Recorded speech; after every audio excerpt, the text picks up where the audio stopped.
Tu fais tout seul? C'est bon, elle est dans la voiture? Je pense que tu l'as prise. Et elle a. Tiens. À toutes. C'est compliqué. C'est compliqué. C'est une période qui est difficile pour nous. Donc, on n'est pas au top. Ça, c'est sûr. Je suis originaire de Saint-Étienne. Saint-Étienne qui de base est une ville minière. Voilà, c'est une ville où il y a beaucoup d'industries. C'était tout naturel dès le départ de rester dans cette zone-là, quoi. Donc c'est une région qui est au niveau social et professionnel qui est très engagée. Et voilà, tout le monde tient vraiment à son emploi. C'est vraiment une région qui a du caractère. La porte est ouverte.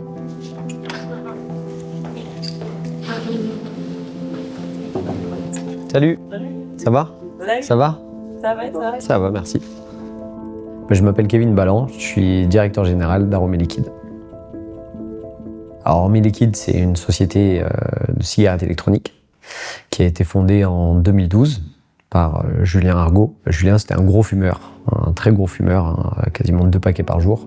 Et il a eu cette idée un jour parce qu'un ami est venu chez lui avec un des premiers modèles de cigarettes électroniques. Il a testé ça, il a trouvé ça génial et il a tout de suite vu le potentiel du produit. L'origine de la vape vient du web. Elle a commencé sur des petits forums avec des échanges entre passionnés, également anglophones. Cette communauté a grossi petit à petit jusqu'à la création de sites de vente en ligne dédiés comme Aromé Liquide, dont notre spécialité s'est faite autour du do-it-yourself, le DIY. Qu'est-ce que le do-it-yourself? C'est le fait de fabriquer soi-même son e-liquide à l'aide d'une base contenant du propylène glycol et de la glycérine végétale, au besoin des boosters de nicotine et également un arôme qui va venir apporter les saveurs au e-liquide. Là où un flacon d'e-liquide coûte en moyenne 5 ou 6 euros, un flacon de DIY, on est à 5 fois moins cher quasiment. Et on apporte au sevrage tabagique en plus un petit côté plaisir puisqu'on se fait un petit peu sa propre recette, quoi.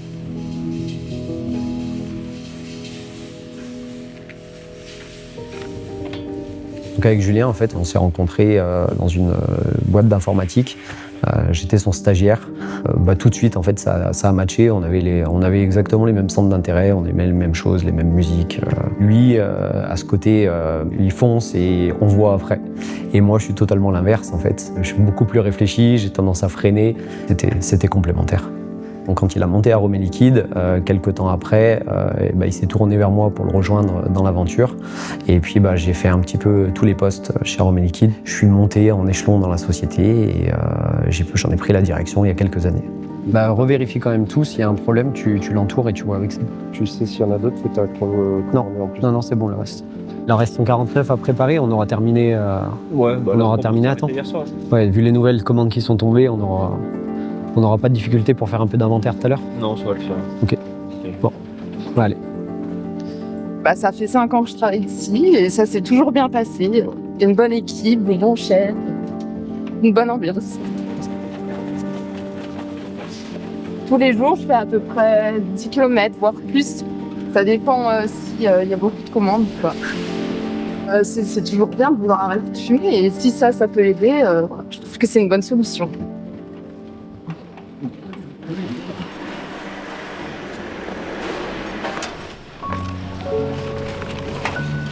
Je m'appelle Amélie. Je m'appelle Thomas, Laïdine, Lionel, Ophélie. Florent, Wilson, Nicolas, Alexis, Ludovic, Baptiste. Et ça va faire 9 mois que je travaille ici. Et ça fait 8 ans. 1 an. Ça fait 2 ans. 1 mois et demi. 3 ans. 1 an. Ça fait 1 mois que je travaille là.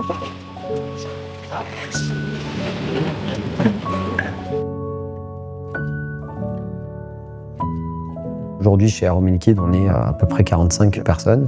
On a des gens qui sont là depuis peu, mais on en a qui sont là depuis des années, depuis 10 ans pour certains. Donc on se connaît très bien. Des apéros ensemble le soir. Il y a vraiment un côté humain. J'occupe le poste de chargé de clientèle SAV depuis bientôt 5 ans chez Aromé Liquide. C'est un ami à moi qui m'a fait découvrir le monde de la vape. Je suis tombé là-dedans et ça m'a permis d'arrêter de fumer. C'est M. Ballan qui nous l'a pris directement sur place. Un matin, il a préféré tous nous réunir pour nous en parler directement.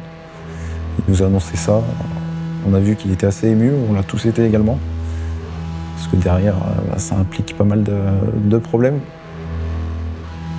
C'est un cri d'alerte placardé par ce magasin de cigarettes électroniques. Le spectre d'une taxation sur les liquides inquiète ce gérant. Il a mobilisé ses clients pour s'opposer au projet. Au cœur des inquiétudes, l'article 23 du projet de loi de finances débattu à l'Assemblée nationale. Il prévoit cette taxation sur les liquides, mais également l'interdiction de la vente en ligne ou encore l'obligation d'avoir une licence pour les magasins de vapotage sur le modèle des buralistes. Une crainte partagée dans ce laboratoire de la région nantaise. Ce projet de loi est problématique dans le sens où en fait on va mettre dans la même catégorie le poison et le remède. La principale motivation d'arrêt du tabac, c'est pour des questions économiques.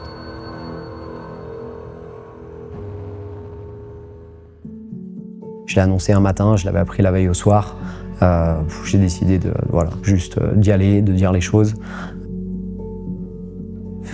C'est le coup près qui tombe.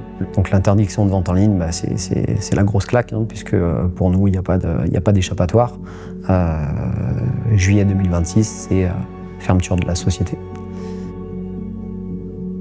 Beaucoup de doutes et de questions au niveau des salariés, et même encore. Chaque jour, ils viennent me voir et ils demandent si on en sait plus et quand c'est qu'on aura la décision finale. C'est toujours énervant d'avoir fait sa place quelque part et que d'un coup on nous retire tout ça, d'un coup arrêter tout ça, c'est ne pas penser à l'humain. Il y a un salarié qui m'a beaucoup marqué sur son inquiétude, sur son questionnement sur l'avenir de la société, qui notamment a des enfants, il ne sait pas ce qui va devenir dans 6 mois, dans 1 an. Donc là, ça lui tenait beaucoup en souci, on essaye de le rassurer. C'est stupide, parce que ça va faire perdre beaucoup d'emplois.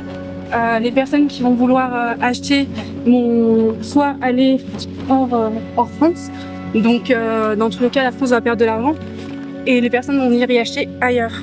Donc vaut mieux garder les acheteurs ici sur des choses qui sont très contrôlées plutôt que d'aller ailleurs. Puis demain, quel buraliste est capable de conseiller convenablement quelqu'un qui veut arrêter de fumer d'adopter la vape? Le buraliste, il n'a pas le temps, c'est pas son métier. Il fait les récépissés de FDJ, il va servir un blanc-pêche à celui au comptoir à côté, et puis voilà, c'est son métier. Il va pas passer 15-20 minutes, voire plus, avec quelqu'un qui veut arrêter de fumer pour lui expliquer la différence entre un tirage, quel taux de nicotine. C'est tellement d'emplois menacés pour rien, clairement pour rien. Écoutez, je vais les contacter. Kevin Aromé Liquide, bonjour. Vous pouvez les retrouver directement sur la page du cléromiseur tout en bas. Et vouloir interdire quelque chose qui permet de réduire le nombre de morts, de maladies suite à la cigarette, à la tueuse, c'est comme ça qu'on l'appelle, c'est vrai que c'est assez aberrant. Inacceptable, on est une filière où on aide les gens à arrêter le tabac. Non mais c'est n'importe quoi. C'est n'importe quoi. Bon, dans un premier temps, de toute façon, c'était un esprit défaitiste un petit peu de partout, chez d'autres acteurs aussi. Et puis rapidement, on a décidé de ne pas se laisser faire, d'essayer de se battre. On a décidé de s'organiser pour se battre.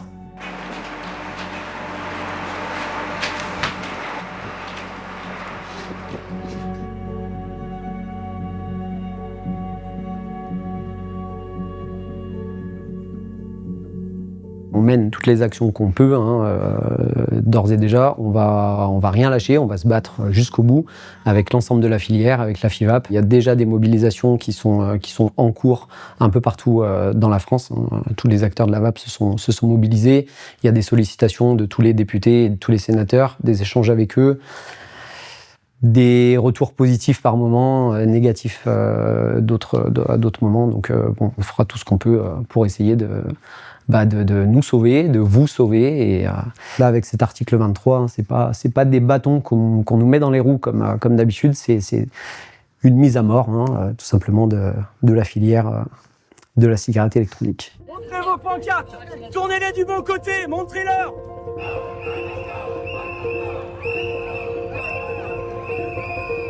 Donc le risque est fort parce qu'on a assimilé à tout ce qui considère les buralistes. Autre critique avancée, l'interdiction de la vente en ligne pénaliserait les consommateurs résidant dans les zones rurales. La filière du vapotage aujourd'hui, c'est 20 000 emplois. S'il y a un positionnement des produits du vapotage dans les produits du tabac, avec en plus l'interdiction de la vente en ligne, ça va réduire notre distribution, de fermer boutique, de ne pas capable d'en ouvrir de nouvelles, et donc du coup ça va plonger l'emploi.